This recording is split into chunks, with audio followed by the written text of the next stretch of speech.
Okay. Hi, Isquel. My name is Jessica Margaret Kathleen Pino. I'm of the Stil'ilup First Nation Skyway Village. I would first like to give thanks to the land that we'll be filming on today, which is the traditional unceded territory of the Snuneymuxw First Nations. I would also like to give thanks to my teachers and mentors, friends and family, brothers and sisters, and especially my mom and dad who have helped me get to where I am today. So, hi Chika, thank you. Let's get into it.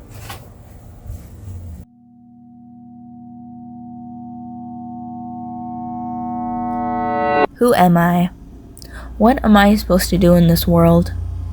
These questions don't whisper to me, they thunder.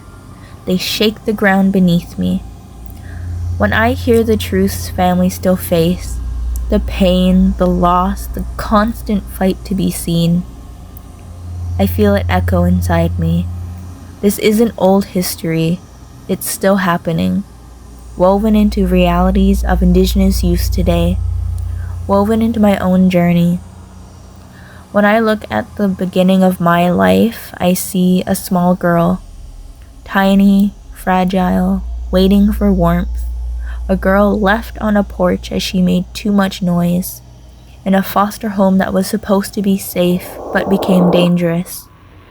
Left alone, unfed, unheard, and unseen. All before she was even 5 months old. The other children and I were removed from the home, not because someone wanted to help, but because life inside that home became unsafe and life-threatening. And even after I was taken from that place, the world still wasn't easy, though the family I was with made sure I was safe and cared for. As time went on, I hit my head so hard, so often, that my world had to be wrapped in padding, my crib, my bedroom, even my own tiny skull. As an infant and young child, I showed no emotion at times. No smiles, no tears, just blankness. A quiet that wasn't peace but survival. As my spirit was hiding somewhere deeper, somewhere safer, waiting for the world to prove it was okay to come out. My parents believed they saw an elder spirit in me during these times, guiding and protecting me until I came back. Doctors told my parents I wouldn't do much, that I wouldn't speak in public, that I wouldn't be independent, that school would always be a mountain too steep to climb. But that was only the first chapter of my story, and every story has a turning point. I was adopted by the family at age 5. I was officially theirs. Part of the Pino household with 2 amazing parents, 4 sisters, and 2 brothers, and being an aunt of 10 nieces and nephews. A family who didn't just love me, but protected my roots.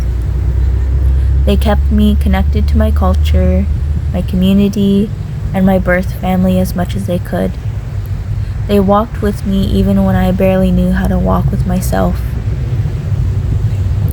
And then there was the elder, a spiritual being who showed up right when I needed guidance the most, someone who held a light for me when everything inside felt dark, someone who whispered truth into the emptiness and reminded me that my spirit was never actually gone, just lost, just waiting. I went to Stil'ilup, an Indigenous school that felt like a small blanket of home.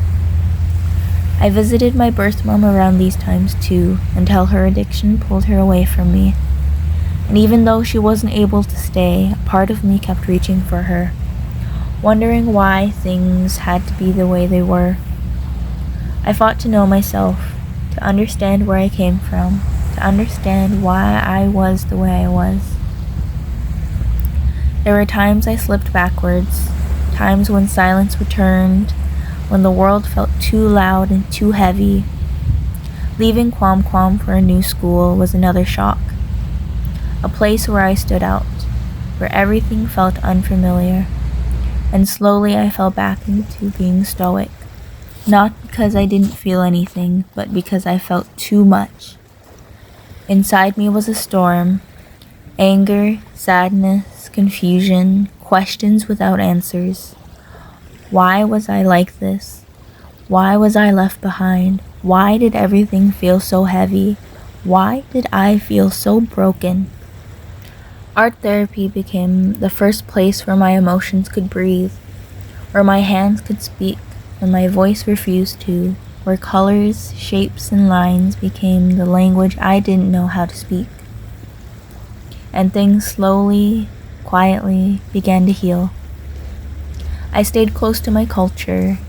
My family cheered for every small step, and I did the thing no one expected. I graduated high school with my dogwood diploma and with honors.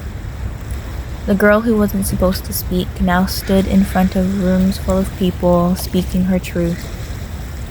I started sharing my story not because it was easy, but because it mattered.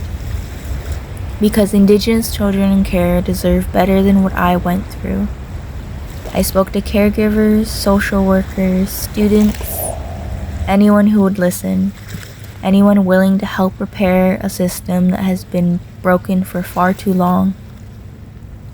I also made beadwork, selling my earrings at markets, feeling pieces of myself come back with every stitch, every bead, every spark of color. And now I'm in university, almost done my first semester of a Bachelor of Arts and majoring in Indigenous Studies. Learning more, questioning more, growing more. I still don't know exactly what path I'll take, but I know the direction. Towards change, towards awareness, towards healing for myself, for my community, for the children who come after me.